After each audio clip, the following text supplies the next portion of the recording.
నిదర్శనం అని చెప్పి ఈ సందర్భంగా తెలియజేస్తున్నాను.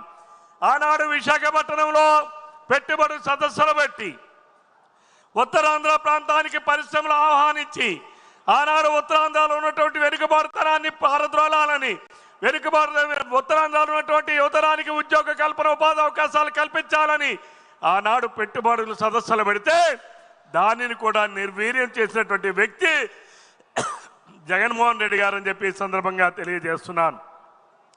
ఆనాడు విశాఖపట్నంలో హైటీ హిల్స్లో డేటా సెంటర్ను పెట్టాం. ప్రపంచంలోనే 5 సాఫ్ట్వేర్ కంపెనీలను పిలుచుకునేటటువంటి ఫ్రాంక్లిన్ టెంపుల్టన్ కానీ బ్లాక్ చైన్ టెక్నాలజీ వంటి సంస్థలు విశాఖలో స్థాపించేందుకు ఆ రోజు కృషి చేస్తే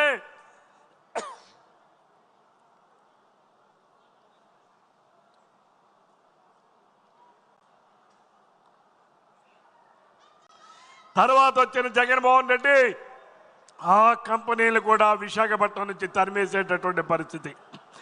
భారతదేశంలోనే మొట్టమొదటిగా వైద్య పరికరాల పార్కుగా ఆంధ్రప్రదేశ్లో మెడిటెక్ జోన్ ఏర్పాటు చేసి నిన్న కోవిడ్ సమయంలో ప్రపంచంలో కాదు, ఈ దేశంలోనే కాదు ప్రపంచంలోనే వైద్య పరికరాల మెడిటెక్ జోన్ నుంచి ఆ రోజు కోవిడ్ని కూడా ఆదుకునేటటువంటి కార్యక్రమాన్ని రూపొందించినటువంటి వ్యక్తి చంద్రబాబు నాయుడు గారు అని చెప్పి సందర్భంగా తెలియజేస్తున్నాను. అలానే ఆనాడు విభజనలో భాగంగా గిరిజన విశ్వవిద్యాలయాన్ని ఆ రోజు తీసుకొచ్చి ఆ రోజు అక్కడ ఉన్నటువంటి విశాఖపట్నం విజయనగరం జిల్లాలో ఎస్కోట ప్రాంతంలో దానిని ఏర్పాటు చేస్తే దానిని కూడా నిర్వీర్యం చేసినటువంటి వ్యక్తి జగన్మోహన్ రెడ్డి అని చెప్పి సందర్భంగా తెలియజేస్తున్నాను.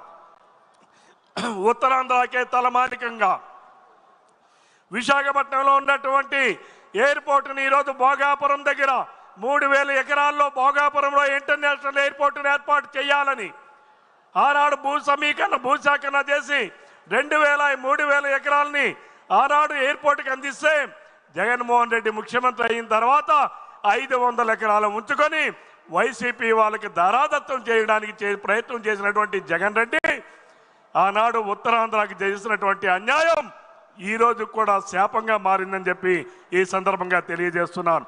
అలానే ఈనాడు ఉత్తరాంధ్ర జిల్లాలకి ఆనాడు వెనుకబాటుతనంగా ఉన్నటువంటి విభజన చట్టంలో ఉన్నటువంటి నిధులను తీసుకొచ్చినటువంటి ఘనత శ్రీకాకుళంలో IIITని ఏర్పాటు చేశాం. భావనపాడులో ఆనాడు వాటర్ రేవును ఏర్పాటు చేశాం. డయాలసిస్ కేంద్రాలను ఏర్పాటు చేశాం. ఆనాడు ఉద్దాన ప్రాంతంలో ఉన్నటువంటి కిడ్నీ డిసీజ్ను పారద్రోలడానికి ఆనాడు కిడ్నీ ఆసుపత్రిని ఏర్పాటు చేశాం. వంశధార బాహుదా నదుల అనుసంధానం, వంశధార రిజర్వాయర్ పూర్తి చేయడం, ఆఫ్షోర్ రిజర్వాయర్ పూర్తి చేయడం, ఉత్తరాంధ్ర సుజల స్రవంతికి 950 కోట్ల రూపాయలతో పనులు ప్రారంభించి మళ్ళీ ఈనాడు శరవేగంగా ముందుకు తీసుకెళ్తున్నటువంటి నాయకుడు నారా చంద్రబాబు నాయుడు గారు అని చెప్పి ఈ సందర్భంగా తెలియజేస్తున్నాను. అంతేకాదు ఆనాడు ఉదూదు తుఫాను వస్తే విశాఖపట్నాన్ని కాపాడినటువంటి రిషికొండని బోడిగుండుగా మార్చి 500 కోట్ల రూపాయల ప్రవాధనాన్ని వెచ్చించి ఈనాడు ప్యాలెస్లు నిర్మించి నిరుపయోగంగా చేసినటువంటి ప్యాలెస్ల వీరుడు ఈ జగన్మోహన్ రెడ్డి అని చెప్పి ఈ సందర్భంగా తెలియజేస్తున్నాను. అలానే కొట్టు సత్యనారాయణ గారు మాజీ మంత్రి, వైసీపీలో మాజీ మంత్రిగా పనిచేసిన ఆయనకి ఈరోజు 65 ఎకరాలు అప్పనంగా కట్టబెట్టినటువంటి పరిస్థితి. రామ్కి అయోధ్య రామరెడ్డి గారికి ఆ రోజు అక్కడ ఉన్నటువంటి వైజా స్టీల్ ప్లాంట్ దగ్గర ఉన్నటువంటి షేలానగర్లో 28 ఎకరాలు ఇచ్చి అపార్ట్మెంట్లు కట్టడానికి ఇచ్చినటువంటి పరిస్థితి. నేను అడుగుతా ఉన్నాను జగన్మోహన్ రెడ్డి, ఇదేమైనా నీ నాయని సొత్తా అని చెప్పి అడుగుతా ఉన్నాను. ఎవరైనా భూములు ఇస్తే పరిశ్రమలకు ఇస్తాం, దానివల్ల వెనుకబాటుతనంలో ఉన్నటువంటి అక్కడ ఉన్నటువంటి నిరుద్యోగ యువకులకి ఉపాధి అవకాశాలు పెరుగుతాయి. కానీ జగన్మోహన్ రెడ్డి 28 ఎకరాలు 800 అపార్ట్మెంట్ కట్టడానికి ఇచ్చాడనంటే ఏ రకంగా ఉత్తరాంధ్రాన్ని దోచుకున్నారో ఒక్కసారి ఉత్తరాంధ్ర ప్రజలు గమనించాలని చెప్పి ఈ సందర్భంగా కోరుతా ఉన్నాను. అలాగే ఆనాడు ఏదైతే విశాఖపట్నంలో విశాఖ ఉక్కు ఆంధ్రుల హక్కు అనేది నినాదం కాదు, విశాఖ ఉక్కు ఆంధ్రుల హక్కు అనేది అదొక నిజం. ఆ నిజానికి ఎప్పుడైనా ఇబ్బందులు వస్తే ఆ నిదానికి ఎప్పుడైనా కష్టాలు వస్తే ఆనాడు వాజ్పేయి గారి ప్రభుత్వంలో, ఆనాడు చంద్రబాబు నాయుడు గారి నాయకత్వంలో కొన్ని వేల కోట్ల రూపాయలు తీసుకొచ్చి ఆనాడు విశాఖ ఉక్కు పరిశ్రమను ఆదుకున్నటువంటి మహానాయకుడు నారా చంద్రబాబు నాయుడు గారు.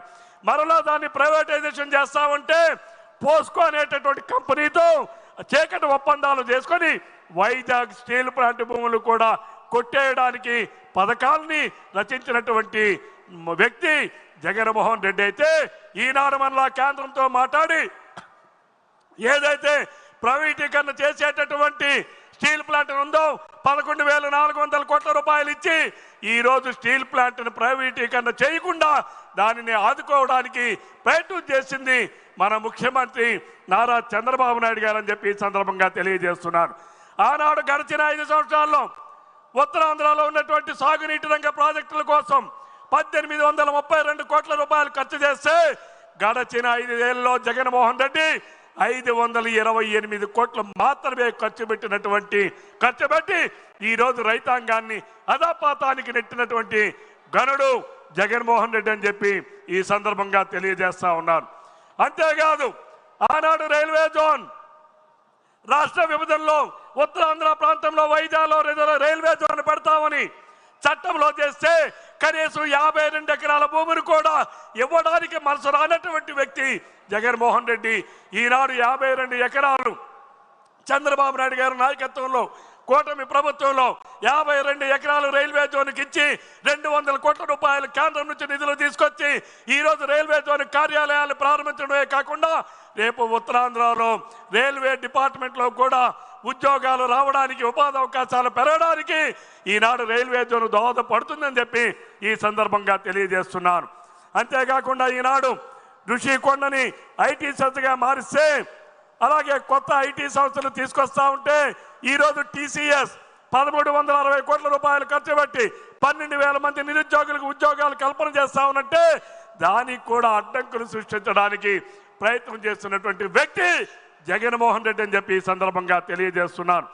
ఈనాడు అంతేకాదు అనకాపల్లిలో ఆర్సిలార్ మిట్టల్ సంస్థ వారు 136,000 కోట్ల రూపాయలతో భారతదేశంలోనే అతి పెద్ద స్టీల్ ప్లాంట్ పెట్టబోతున్నారంటే నారా చంద్రబాబు నాయుడు గారి పైన ఉన్నటువంటి నమ్మకం అని చెప్పి ఈ సందర్భంగా తెలియజేస్తా ఉన్నాను.